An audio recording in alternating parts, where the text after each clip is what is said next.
Et nous sommes de retour au plateau pour la dernière partie de cette émission. Nous abordons notre quatrième sujet. Nous parlons à présent de la République démocratique du Congo et du Rwanda. Visite de Faure Gnassingbé à Kinshasa pour sa mission de paix.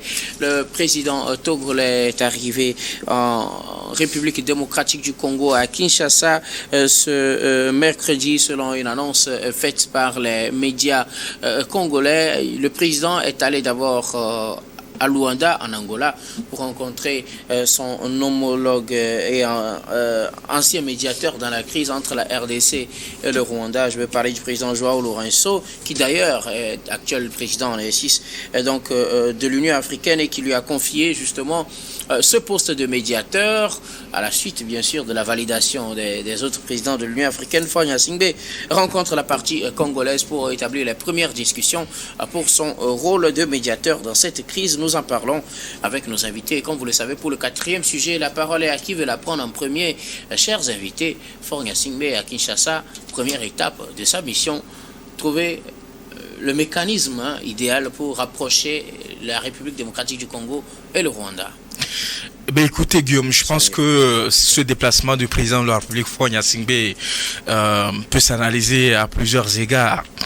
Le premier élément de réponse que nous pouvons apporter, c'est que Faure Gnassingbé, n'étant pas dans le contexte, dans le contexte du conflit qui prévaut au niveau de l'Est de la République démocratique du Congo, il avait besoin véritablement... géographique, vous voulez dire? Bien sûr, okay. Il avait besoin véritablement de comprendre un peu le contexte. Et celui qui a conduit donc le processus de bout en bout jusqu'à ce qu'il ne laisse qui ne propose le président de la République, Faure Gnassingbé, c'est le président angolais. Donc il avait besoin de pouvoir échanger avec lui pour comprendre un certain nombre d'éléments. Non seulement pour comprendre un certain nombre d'éléments, mais partager avec lui sa vision, la manière dont il entend véritablement entreprendre donc cette médiation. Et donc c'était le premier élément donc de ce déplacement-là. Ensuite, véritablement, vous savez que le choix du président de la République, Faure Gnassingbé, s'est justifié par sa posture d'impartialité, sa posture de neutralité dans le conflit qui oppose donc la République démocratique du Congo avec l'AFC M23 soutenu donc par le Rwanda. Non seulement le président de la République, Faure Gnassingbé, avec le Togo ne fait pas partie donc de toutes les instances qui ont essayé donc de régler le problème, le EAC, la SADC, la communauté économique des États de l'Afrique centrale. Et ensuite, non seulement il n'a pas une proximité avec les pays protagonistes, notamment le Rwanda et la RDC, donc il n'y a pas une proximité préférentielle véritablement. Donc ce sont des atouts. En réalité, donc il est tellement ouvert avec ces deux pays-là. Il y a une certaine flexibilité en termes de collaboration donc avec ces pays-là. Donc cela véritablement a joué sur le choix donc du président de la République. Ensuite, il va falloir qu'il puisse s'imposer, que toutes les parties prenantes puissent l'accepter comme tel en tant que médiateur désigné par l'Union africaine.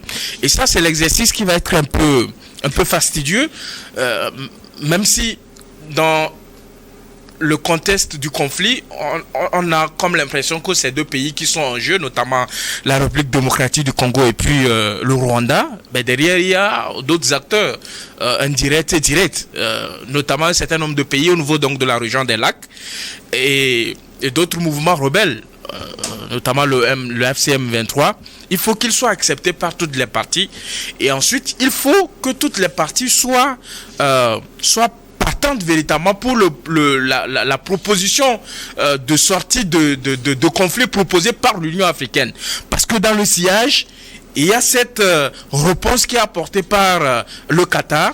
C'est vrai que le Qatar ne se trouve pas sur le continent africain et pendant longtemps, on a toujours reproché l'Union africaine de n'avoir pas joué un rôle primordial, un rôle principal dans la résolution des conflits.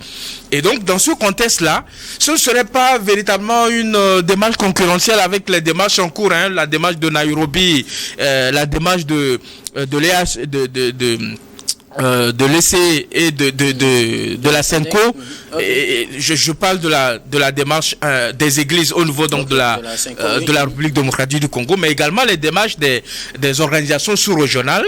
Je pense que c'est beaucoup plus complémentaire parce qu'en réalité, l'Union africaine agira en termes d'accompagnement donc de la proposition faite par le Qatar Doha, et avec un certain nombre de mécanismes internationaux. On parle de l'Union européenne, on parle des États-Unis, on parle de la MONUSCO, on parle d'un certain nombre de partenaires qui pourront, avec le leadership de l'Union africaine, sous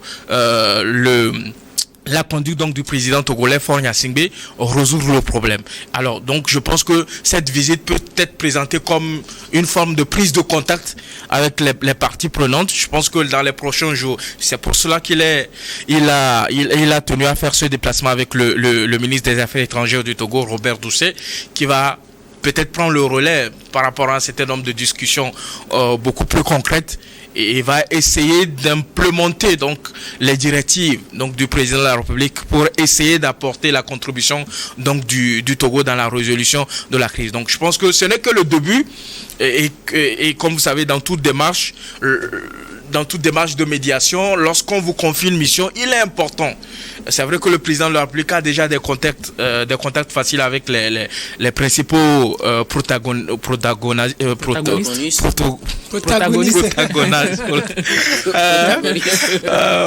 aux principaux acteurs donc du conflit, et donc ça facilitera véritablement les étapes à venir, et nous ne pouvons que souhaiter bonne chance au président de la République Faure Gnassingbé. Comme je l'ai dit, partout où il faut rechercher la paix, moi je pense que toute personne peut apporter sa contribution au-delà des réalités que nous pouvons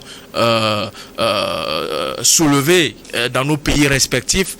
S'il s'agit de contribuer à consolider la paix dans une région donc de l'Afrique, c'est de bonne guerre. Aujourd'hui, c'est la République démocratique du Congo. Demain, ce sera une autre région. Et donc, nous ne pouvons que nous soutenir. Et cette acceptation donc du président de la République a véritablement œuvré aux côtés donc d'autres initiatives est à saluer véritablement. Merci beaucoup à vous, Samir Urosama. Je ne sais pas qui veut aller à la suite de Samir Urosama pour analyser cette mission. Donc, Gabin va aller. Gabin Adjaro. Oui, je pense que c'est de bon allant, c'est une très bonne chose pour le président de la République togolais, parce qu'à un moment donné, quand on te nomme comme médiateur dans une telle crise, il faut prendre langue avec les gens. La première visite, c'était sur le président angolais João Lourenço, qui a mené quand même cette médiation-là et qui a démissionné, qui a lâché prise, et puis a donné la patate chaude au chef de l'État togolais. Bon, quand il lui a donné la patate chaude, ça veut dire qu'il sait que bon, il peut faire quelque chose. Donc, il faut aller chez lui, prendre langue avec lui, prendre connaissance des points qui ont été discutés entre-temps avec les différents belligérants, et puis savoir dans quelle mesure il peut continuer la médiation. Ce n'est pas faute d'avoir essayé de la part de João Lourenço, sauf qu'il y avait tellement de pesanteurs qu'à un moment donné, il s'est dit c'est un peu trop pour lui, et il va laisser aussi une autre personne tenter voir ce que ça va donner. La personne qu'il a trouvée a proposé, c'est le chef de l'État togolais, son Excellence Faure Gnassingbé. Après la visite avec chez Fachi, Félix Tshisekedi, je pense que aussi c'est une bonne chose, puisque c'est lui qui subit, c'est lui qui est agressé quand même, et il faut prendre connaissance de certain nombre de choses, sur peut-être aussi par rapport aux discussions qu'il y a eu entre lui et Paul Kagame à Doha. Il faut prendre connaissance des points qui ont été discutés, aussi savoir dans quelle mesure il peut arriver à rapprocher les deux bords. J'espère qu'il va aussi essayer de rencontrer les leaders de la FCM 23, les Kabila et autres, les Corneille Nangaa et compagnie. Il va essayer de les rencontrer, puisque c'est une guerre tripartite. Discuter juste avec la RDC et puis le Rwanda, ça ne va pas faire arrêter le conflit, puisque le M23 est soutenu juste par le Rwanda. Ça ne veut pas dire que le Rwanda n'est pas le point saillant même de la guerre. Il y a le M23 qui est une entité qui est en train de faire la guerre au RDC, et le Rwanda profite pour pouvoir soutenir le M23 pour déstabiliser le Congo. Donc à un moment donné, je pense qu'il faut aussi associer ces gens-là à la discussion. Mais au-delà de ça, le président est en train de faire ce qu'il peut, parce que nous sommes un pays de tradition, de dialogue et d'apporteurs de paix. On est pris de ça. Le Togolais, dans son attitude, quand tu le vois, tu sais très bien que nous sommes des gens qui sommes épris quand même de paix. On aime la tranquillité. Donc, on exporte ça. C'est aussi un bien qu'on exporte vers les autres pays. Mais la réalité sur le terrain reste à savoir si cela peut aboutir. Parce que, je l'ai dit, au-delà de M. Fosso dans la Singbe, il faut voir l'Union africaine. Quel est le poids du mandant? Quel est le poids de l'Union africaine aujourd'hui dans ce conflit? C'est une manière pour l'Union africaine, après Joao Lourenço, d'exister encore dans ce conflit-là. Parce que quand tu vois pratiquement dans toute la sous-région, du Congo, la SADC, l'EAC, les Denis Sassou Nguesso et d'autres présidents, mais il y a quand même des gens là-bas qui peuvent essayer quand même de concilier les deux bords, parce qu'il y a certaines personnes qui s'entendent très bien. Mais personne ne s'est proposé, et on n'a proposé personne de ces localités-là. Ça veut dire qu'il y a véritablement un certain nombre de choses qui ne vont pas. Et l'Union africaine, je ne sais pas, une entité aussi, on peut discuter aussi de son indépendance, de son autonomie, l'Union africaine. Donc, moi, je ne vois pas juste M. Fosso Nana Singbe qui va essayer de conduire une médiation, parce que les gens disent il faut essayer de rapprocher les deux bords, qu'ils s'asseyent autour d'une table de discussion. Mais s'asseoir autour d'une table de discussion, ça veut dire apporter la paix. Ça veut dire que les conclusions puissent aboutir à la tranquillité, à la stabilité. Mais est-ce qu'on pourra aboutir? Il peut organiser une rencontre. Ils vont pouvoir s'asseoir. Même Kabila peut s'asseoir autour de la table de discussion. Mais après, qu'est-ce qui pourra se faire? Est-ce que les conclusions, les gens vont accepter faire la paix? Puisqu'aujourd'hui, les intérêts, les intérêts sont colossaux. Et c'est pas, on voit juste la RDC, le Rwanda, le M23 et l'AFC, mais le conflit est ailleurs. On a vu juste un coup de fil et puis les gens se sont retrouvés à Doha. Dieu seul sait, Doha qui est à des milliers de kilomètres de l'Afrique, hein? Sinon à des millions. Donc à un moment donné, il faut se rendre à l'évidence que M. Fosso Nana Singbe, il va essayer de peser de tout son poids, il va faire ce qu'il peut faire, mais je crains fort que ce conflit-là ne le dépasse et dépasse au même moment l'Union africaine. Sincèrement. Merci beaucoup, l'affirmer, c'est votre tour. Vous n'avez plus de choix à affirmer, Non, moi je voudrais dire trois petites choses. La première chose, c'est par rapport au fond. Moi, je pense que c'est Samir Osama qui l'a commencé. Vous savez, Fonya Singbe, il a un avantage. L'avantage, c'est que géographiquement, il n'est pas du milieu. Son pays n'est pas un pays de l'Afrique centrale. Donc, il n'a pas d'intérêt qu'il peut revendiquer directement. Donc, tous ceux-là qui sont dans cette région, qui sont concernés par ce conflit, pourront facilement l'écouter. C'est-à-dire pourront facilement répondre à son appel lorsqu'il va peut-être appeler à une conférence ou à une table ronde pour pouvoir discuter du projet. Le deuxième avantage, c'est qu'il n'est pas en froid non plus avec la communauté internationale. Vous savez que ça, c'est Gabin qui le disait tout à l'heure, en disant que le conflit, ça se jouait ailleurs. On sait que la communauté internationale a toutes les recettes, a tous les secrets par rapport au jugement, par rapport à tout ce qui se joue dans cette partie de l'Afrique de l'Ouest. Aujourd'hui, au niveau dans cette partie de l'Afrique centrale, au niveau de l'Afrique de l'Ouest, on sait que la France a besoin de Fonya Singbe, on sait que les États-Unis ont besoin de Fonya Singbe, on sait que les Chinois ont besoin de Fonya Singbe. Et donc, il n'est pas en froid avec ces puissances-là. Donc, il reste toujours ouvert. Si vous voulez aujourd'hui entrer dans le Sahel, vous devez passer par le Togo, vous devez passer par la France. Donc, aujourd'hui, Fonya Singbe peut faire appel à cette puissance-là. On sait que dans cette partie de l'Afrique centrale, toutes ces puissances-là sont présentes avec leurs films bien sûr. Donc, lorsque Fonya Singbe va faire appel à ces puissances pour discussion ou pour les appeler pour un certain nombre de choses par rapport à la résolution de ce conflit-là, donc ces puissances vont vraiment répondre. Mais l'autre chose, c'est par rapport au fond. Et ça touche aux intérêts directs et immédiats de ces puissances. Vous savez, tout d'abord, les puissances, elles ont leur intérêt là-bas. Le M23 a ses intérêts Vous savez, avec tous ces militaires au grade qui sont là, ces militaires pourront venir à la table de discussion. Ces puissances peut-être ne seront pas là, mais le Rwanda pourrait envoyer ces éléments. Mais est-ce que le M23 pourrait facilement écouter ce que Faure Gnassingbé aurait à leur dire? C'est la question.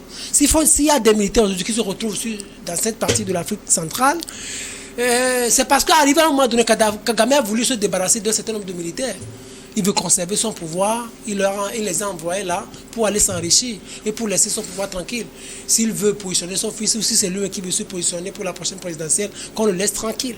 Donc voilà, c'est ces intérêts-là. Depuis que ces militaires sont là, on voit comment ils pillent suffisamment cette partie de l'Afrique centrale. Donc c'est là où se jouent les intérêts. De l'autre côté, les puissances extérieures, elles ne voudraient pas qu'il y ait une certaine paix dans cette partie. Parce que lorsqu'il y aura une certaine paix, les choses vont revenir à la normale. Ça, c'est une chose. Mais lorsque les choses reviennent à la normale, est-ce qu'on peut facilement piller le pays? Ce n'est pas possible. Quand Tshisekedi va vouloir contrôler le milieu, il va vouloir chercher à savoir qui exploite tel minerai, qui exploite tel minerai. Alors que dans cette partie, il y a des avions qui quittent le milieu, qui sortent du pays, des voitures qui sortent du pays, sans que l'armée congolaise, ou sans que le président congolais même n'en soit mis au courant. Il ne contrôle pratiquement rien à ce niveau-là. Lorsqu'il y a une certaine paix, donc c'est difficile de piller, c'est difficile de voler. Tout ça là va mettre un peu mal à l'aise la diplomatie de Faure Gnassingbé. Lui va essayer de leur dire, bon, on va trouver un terrain d'entente, on va essayer de pacifier le milieu pour le bonheur du peuple congolais, pour que les enfants puissent facilement aller à l'école. On va essayer de trouver un juste milieu pour pacifier, ou pour peut-être un cessez-le-feu entre-temps, cessez-le-feu pour peut-être des années à venir, peut-être 6 mois, 1 an, pour essayer d'apporter une certaine paix à cette localité-là. Mais la troisième chose aussi, c'est par rapport à Tshisekedi. Moi, c'est que si Tshisekedi a besoin de Faure Gnassingbé, c'est parce qu'en réalité, il veut rester au pouvoir. Il veut, selon les indiscrétions, Tshisekedi veut rester au pouvoir. Et Tshisekedi veut modifier sa constitution. C'est ça une de ses ambitions-là. Non, mais actuellement, avec cette affaire de M23, est-ce que la priorité, c'est encore modifier la constitution? Non, regardez par exemple. Tshisekedi veut chercher des canaux ou des éléments, des mécanismes pour conserver son pouvoir. Or, de l'autre côté, il semblerait que on n'a plus besoin de lui dans la zone. Si on n'a plus besoin de lui, donc on va le déstabiliser jusqu'à ce qu'il ne quitte le pouvoir. Donc la diplomatie de Faure Gnassingbé va être rendue compliquée. Donc lui, il s'accroche à Faure Gnassingbé, parce qu'aujourd'hui, c'est que, quoi qu'on dise, moi je ne reproche pas ça à Faure Gnassingbé. Les gens disent qu'il a fait 20 ans au pouvoir, mais il a pris le Togo dans une condition extrêmement difficile. Il a pris plus de 10 ans pour régler des conflits, CBJF, faire revenir les investisseurs et autres, avant de commencer par lancer sa politique de grands travaux. Maintenant, Tshisekedi a besoin de ça. Tshisekedi dit, ce monsieur, il a la magie pour conserver le pouvoir. Il a la magie, il a les mécanismes nécessaires. Donc j'ai besoin pour conserver le pouvoir. Il vient peut-être de passer à une nouvelle république. Peut-être moi aussi je peux avoir besoin de cette science-là politique dont il a fait usage. Je rappelle à vous, Firmin Teko Agbo, que Faure Gnassingbé ne s'est pas porté, il ne s'est pas désigné, autoproclamé médiateur de cette crise. Et ce n'est pas Tshisekedi non plus qui l'a proposé. Bien sûr. C'est le président Joao Lourenço qui a fait cette proposition. Alors, comment trouvez-vous logique un tel argumentaire? Oui, non, regardez, par exemple, Tshisekedi pouvait refuser, il aurait pu refuser. Il aurait pu dire, je ne veux pas de Faure Gnassingbé, mais pour qu'elle aille... Pour le moment, oui. il peut toujours refuser après. Non, mais ce sont déjà vu. Kagame aurait pu refuser après. Oui, bien sûr, Kagame... Mais personne n'a refusé, eux tous, ils ont validé. Ils ont validé. Parce que Kagame et Faure Gnassingbé sont très amis. Tshisekedi veut faire de son grand ami. Tshisekedi est ennemi avec Faure Gnassingbé. Non, c'est ce que je veux dire. Tshisekedi veut faire de Faure Gnassingbé son grand ami. Parce qu'il sait qu'en réalité, Faure Gnassingbé, il gère son pays dans une certaine paix. Et lui aussi, il a besoin de cette science politique dont dispose Faure Gnassingbé. Donc c'est pour cela que pour moi, à mon sens, il veut garder Faure Gnassingbé. Il a besoin de lui pour une certaine sagesse. Mais est-ce que la communauté internationale a encore besoin de Tshisekedi à la tête de la RDC? C'est la question fondamentale qu'il faut se poser. Merci beaucoup à vous, Firmin Teko Agbo. Je rappelle que s'il a besoin des conseils de Faure Gnassingbé, il pourrait venir à Lomé ou inviter Faure Gnassingbé à Kinshasa. Pas besoin que Faure Gnassingbé soit médiateur d'une crise avant qu'il ne puisse discuter avec lui. Il veut faire d'une pierre deux coups.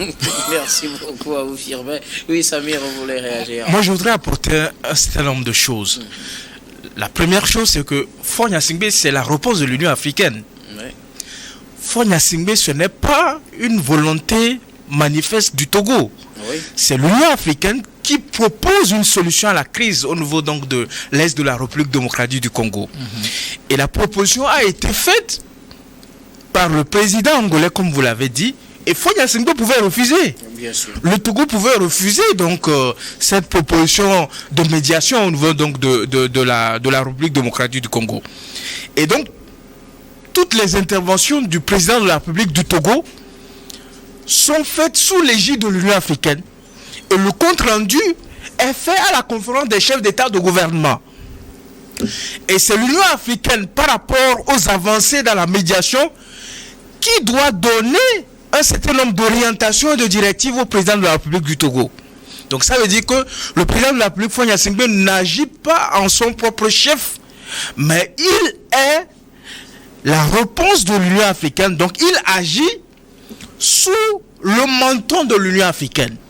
Et donc si le président de la République démocratique du Congo veut approfondir ses relations avec le Togo, il faut le rappeler, la République démocratique du Congo, dont M. Tshisekedi est le président, entretient de très bonnes relations avec le Togo. Et d'ailleurs, même le président Tshisekedi est déjà venu au Togo une fois. Ça veut dire que le président Tshisekedi et Faure Gnassingbé entretiennent de très bonnes relations en tant que chef d'État des pays respectifs, le Togo et la République démocratique du Congo.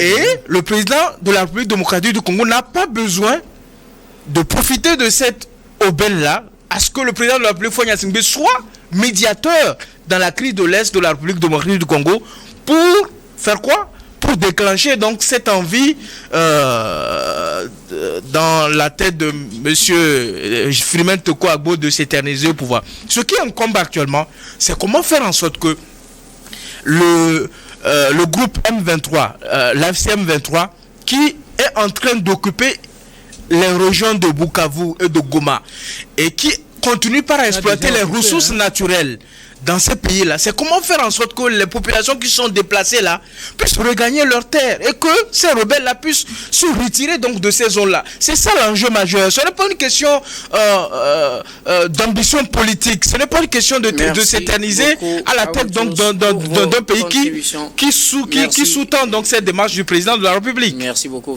Samir Orosama. Nous arrivons pratiquement à la fin de ce numéro de Regard Croisé, mais avant de nous séparer, notre habituel dernier tour d'étape, ce sera pour vos mots de fin sur un sujet de votre choix. Je commence par vous, Gabin Adjaro. Pas de sujet de fin. Bonne fin de soirée à tout le monde et merci de m'avoir invité. Merci beaucoup à vous, Gabin Adjaro. Vous êtes juriste et directeur de cabinet Juriste Consulting. Merci d'être passé sur ce plateau. Merci, docteur. Samir Orosama, vos mots de fin. Écoutez, Guillaume, vous savez que nous sommes en période de révision des listes électorales.